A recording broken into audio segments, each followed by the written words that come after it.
To his team was get stops. It's all about stops right now, and it is. This season, when South Dakota State has given up 71 points to opponents, they are just 2-11. The same goes for Oral Roberts. It's the 71-point mark. They're just 4-11. South Dakota State is unbeaten when they hold teams to 70 or less. 25 points, another big performance against Oral Roberts. You had 41 2 years ago down in Tulsa. What is it about playing against ORU? They're always a good team, and it's always an exciting game. A ranked matchup under the lights here at DU Soccer Stadium. The number 25 San Diego Toreros against the number 6 Denver Pioneers. And we welcome you inside the broadcast booth alongside Joey Fuhrer. I'm Kienan Dixon. The last time these two teams met was in the NCAA tournament in 2022. Denver won in overtime.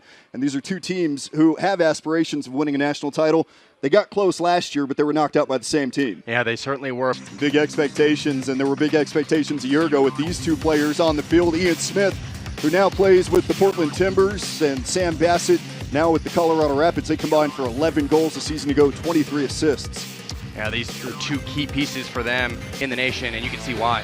19th best player in that preseason rankings in the country, and he's one win away from breaking the school record for total wins in his career. And you take a look at those top drawer soccer rankings. There were 5 players in this game, and this is probably one of the best games in the country tonight. Oh yeah, certainly is. You have 3 in the top 50, including Sammy Kienan. How about this one, Keenan? 7 game-winning goals. That is impressive for the number 10 forward. He's been incredibly clutch. He's struggled finding the back of the net this year, as have that front line of San Diego. Can they do it tonight against one of the best defenses in the country? San Diego, Denver, coming up next here on Altitude.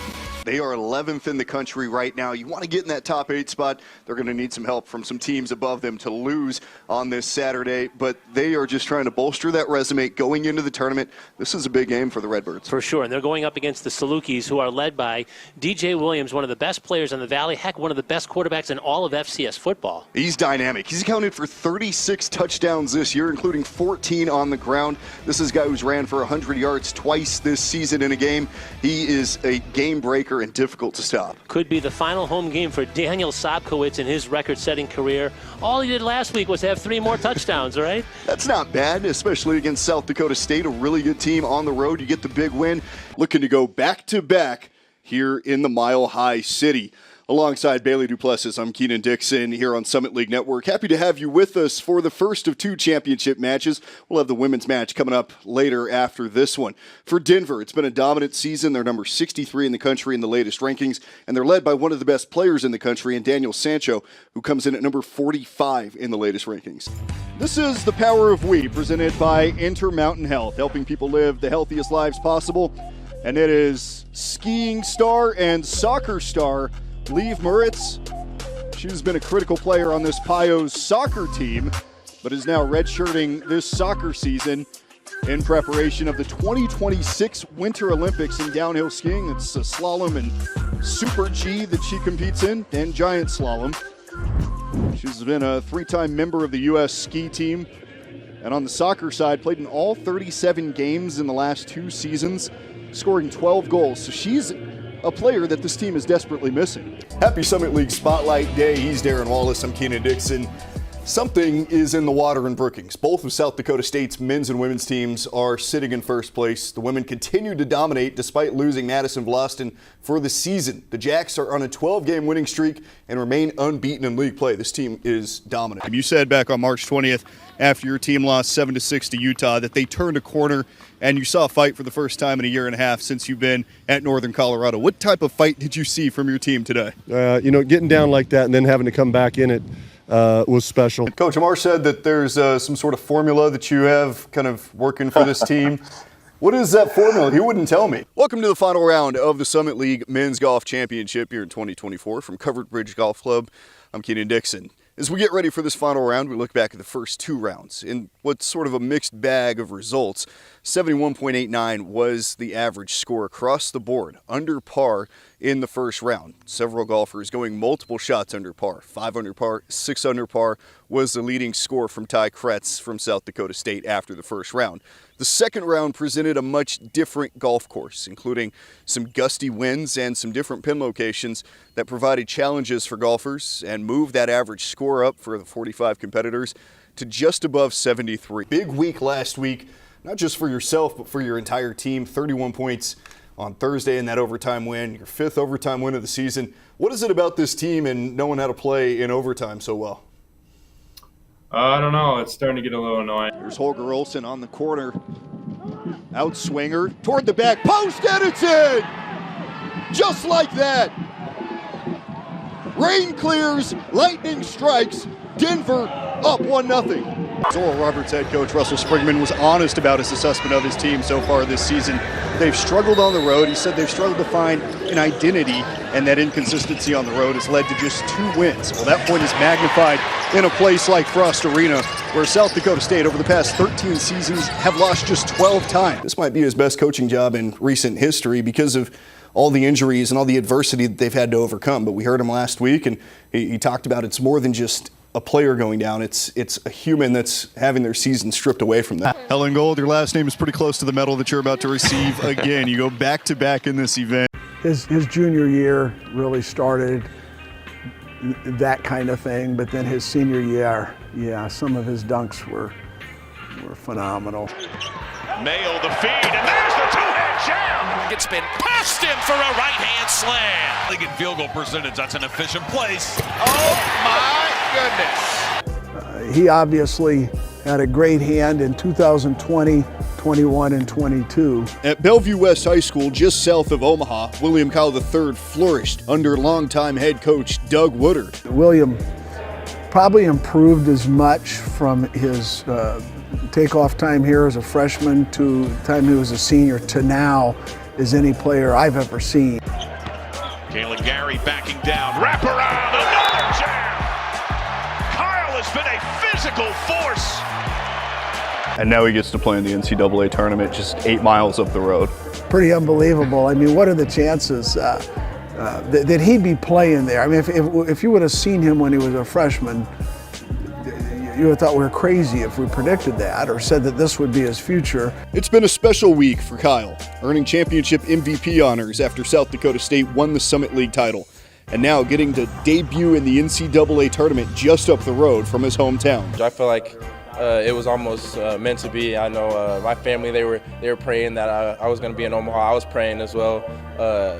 And I mean, this is the biggest stage I've ever played in, so I feel like just to be here and for it to be in so close to home is amazing, and I'm super excited. You said that you went and you were able to see them play against Kansas City, and kind of seeing Will Kyle now at that college stage as a dominant player in the Summit League and at the Division I level. How awesome is that? Oh boy, I mean, it's almost surreal, you know. I mean, you expect it with some of your kids that that they're going to be really good when you have them as they're young. But everybody's path and growth pattern's different. And with William, just to see him out there at this level, not to just be competing, but in some cases to be a dominant feature. So to see that and then but to recognize there's still some significant areas of growth.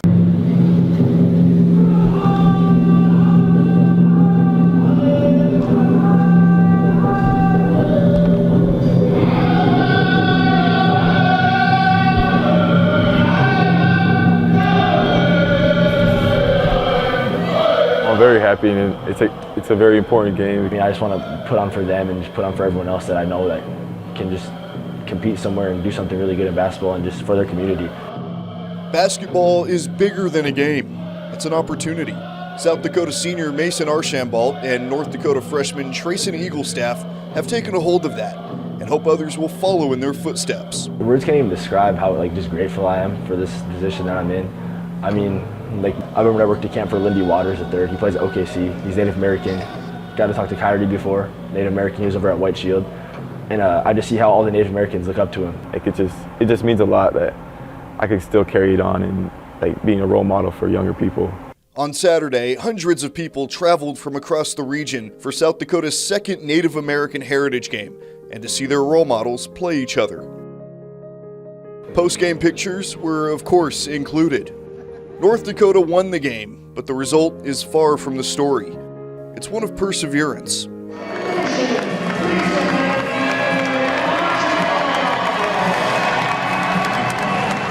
I think about that like every single game because I didn't come straight from high school here. I took a long road, different road than a lot of people. So like, I just never stopped giving up and just kept reaching for my dreams, and then eventually you'll get there. A finalist for South Dakota's Gatorade Player of the Year out of high school, Archambault went to JUCO Gillette College before transferring to South Dakota in 2020. Really have to buy in, don't you? Yeah, you have to buy in a lot. Yeah, you have to be all in every single day, every practice. There's a lot of sacrifices you got to make from basketball, like being away from home.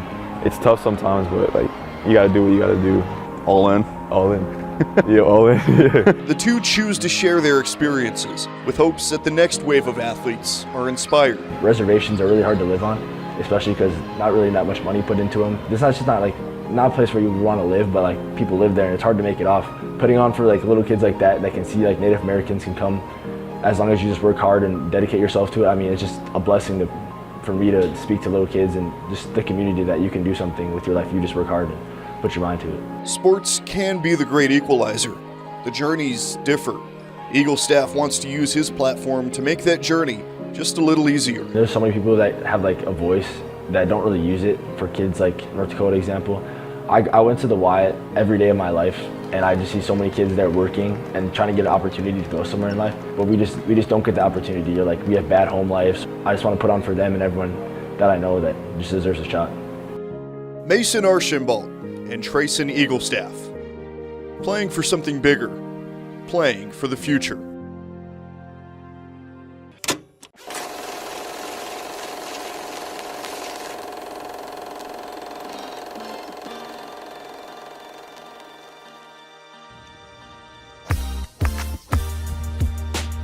So how are you feeling? I'm feeling really good. Yeah. I'm excited. You know, you hop on the bus, and it's just kind of, you're like, it's here. Everything that we worked for is basically, it's all right now. It's come down to one last tournament, so it's just really exciting. I'm just happy to be here, and weather looks good for the most part. I mean, we can handle the wind. Our couple events previously just has not been very warm, so this is awesome. It looks so free and easy. On the range it is, yes. When it gets on the course, that's where you got to control and try to like replicate everything that you do on the range. I feel like that's, sometimes you can hit it the best on the range and you get to the course and you're like, what is happening? Yeah. I think the last portion of my range session is actually when I start like seeing shots that I can actually hit on the golf course. So that's, the first portion is just like, I'm just gonna hit. Yeah. Get loosened up and see what the ball looks like coming off the face. So this is now your 5th year at North Dakota State. This is, yes. And yeah, I mean, in Summit League tournament play, you've played pretty well. Your freshman year, you shot a 67 in one round. Last year, you shot a 65. Yeah, it's been really cool. Championship record. I mean, you went 13 under last year. Yeah, that was awesome. I mean, just the big tournaments that kind of light you up a little bit. I mean, I guess I don't really know, but it's just like one thing. I guess I'm just excited. Yeah. The atmosphere is really cool. You look around here, you're seeing all the Summit League's teams. So I'm just a normal guy who likes to golf. Yeah. You're a collegiate golfer. You shot a 64 this year. When you shoot a score like that, what's it like? It is. It just, everything's clicking. Yeah. The day goes by really fast, and you're like, that was all 18 holes. It feels like you're just started. Just feels right? Yeah, everything it feels so good. It's Genesis. And then of course, golf is golf, and you know, the next day you could go out and shoot a 77. Oh, absolutely. I mean, I think that's just, that's with anything too, is like, you know, golf is a really frustrating sport, but it's also a sport that many of us love. And I mean, that frustration part, last year you guys lost by 1 stroke as a team. You ended up going on to the regionals, but collectively, how frustrating is that? It's super frustrating, even to think about it right now. When I ended up winning, it was not necessarily like, oh, I won. Yeah. I was like still basically like, where's the team at? Where are we at? And how, like, do I have to make this putt on the last hole in order to tie, to make, like, to win? I think a lot of it just came down to, like, we've been close. We saw like the Bison do it a couple years back, right before I came in as a freshman. And it's just like, it's something that we worked for so long. I mean, that's just the entire team included, though. We worked our tails off this summer. We want this so bad. Yeah. And it's just like, we're gonna go out and play our best, and if we play our best, I think that we're gonna come out on top. This week for me, or like even this last couple of months, it's just, reality is kind of set in. Yeah. The whole thing of, this might be your last tournament, and it's just like, I get to see these guys every single day. I grew up as an only child, so I mean, these guys are my brothers, and so it's just like, it's been a really emotional but like just awesome experience. It's just like, I think we're gonna go out on top, and just, there's gonna be a lot of smiles and a lot of fond memories that we're gonna make this last week. I think that's one thing that we're gonna really focus on this week is, no matter what happens, it's the shot that we have next, is that's the only one that matters, really.